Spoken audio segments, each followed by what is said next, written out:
বিদ্যুতের পর এবার রাস্তার সমস্যা নিয়ে সরব হলেন রায়পাড়ার মানুষ। জানা গেছে, গোলাঘাটি বিধানসভার জম্পুইজলা মহকুমার অন্তর্গত রায়পাড়ার মানুষের যাতায়াতের একমাত্র রাস্তাটি দীর্ঘ কয়েক বছর ধরে বেহাল অবস্থায় পরিণত হয়ে আছে। রাস্তা সংস্কারের জন্য পাড়ার মানুষ বাম আমল থেকে সংশ্লিষ্ট দপ্তরের কাছে আবেদন জানিয়েছেন। বাম আমল পতনের পর রাম আমল আসলেও রায়পাড়ার রাস্তার সংস্কারের কোনো উদ্যোগ নেই সংশ্লিষ্ট দপ্তরের। রায়পাড়ার রাস্তাটি কাঞ্চনমালা থেকে রায়পাড়া হয়ে মণিপুরি বস্তি পর্যন্ত গিয়েছে। এই পাড়ায় কমপক্ষে 60 থেকে 70 পরিবারের বসবাস, কিন্তু রাস্তার বেহাল অবস্থার কারণে রায়পাড়ার মানুষের কেউ অসুস্থ হয়ে জরুরিকালীন অবস্থায় হাসপাতালে দ্রুত নিয়ে যাওয়া সম্ভব হয় না।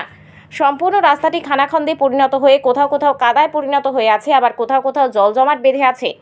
বর্তমানে এই রাস্তাটি দিয়ে মানুষ চলাচলের অনুপযোগী হয়ে উঠেছে।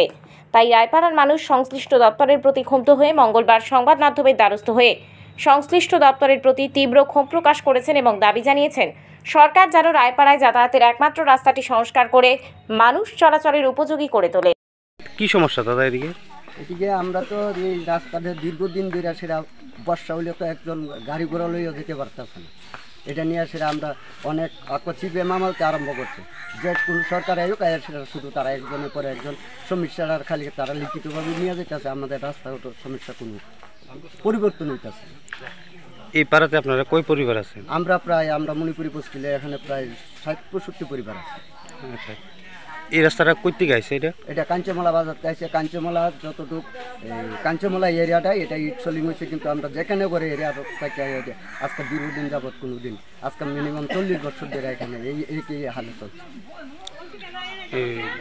মানে কোন বিধানসভা এরিয়াতে পড়ছে? এটা গোলাঘাটি বিধানসভা। ডিপার্টমেন্টের মানে তার কাছে কইলে মানে কোনো কিছু না না না না কোনো তো লিখিতভাবে কয়েকবার নিচে কইতেছে। আজকে প্রায় 25-30 বছর ধরে আমি নিজে পর্যন্ত তার সাথে কথা কইছি, হওয়া তোমরা এটা হইতেছে সোলিং হইব মেটেরিয়াল নিব, কিন্তু আজব দিকে কোনো সরকারি বা কেউ কোনো গুরুত্বই দিতে পারতেছে। কি চাইতেছেন এখন বিষয়টা নিয়ে? বিষয়টা আমরা রাস্তাটা তাড়াতাড়ি উকে করুক। আমরা সাধারণত ওই দিন বৃষ্টি হয়েছে, এদিক দিয়ে গাড়ি ঘোড়া নামতে পারে না। এই যে পুরা রাস্তা গর্ত টর্ত হয়ে রয়েছে। সবাই গ্রাম সমস্যা এদিকে তোমরা এখানে গত দীর্ঘদিন যাবৎ রাস্তার সমস্যা। মানে আমরা যে বড় শুরু থেকে বড় হয়েছি এই রাস্তায় এইরকমই দেখতেছি, অহন মতো এইরকমই আছে। তো কোনো ওই ঠিক করে না। এটা আমরা অনেক ডিপার্টমেন্টের মধ্যে জানাই যাচ্ছি, ইয়ে করতেছি, কোনো কাজ হইতেছে না। সবাই কয় ঠিক করাম এমএলএ দেখা গেছে, তারপর অনেক মানে কিতা কইতাম বড় বড় লোকরা দেখা গেছে, কোনো কাম হয়েছে না। কখনো পর্যন্ত এই যেমন রাস্তায় কোনো ইয়ে আছে, একটা বাইক নিয়ে যাওয়ান জানা, সাইকেল নিয়ে যাওয়ান জানা, মানে কি অবস্থা। লোড কোনো একটা কিতা কইতাম কোনো যদি লোডের গাড়ি আয়ে তাহলে তো সারছে একদম আটকে এসে রাস্তা অবস্থা খুব খারাপ হয়ে থাকে।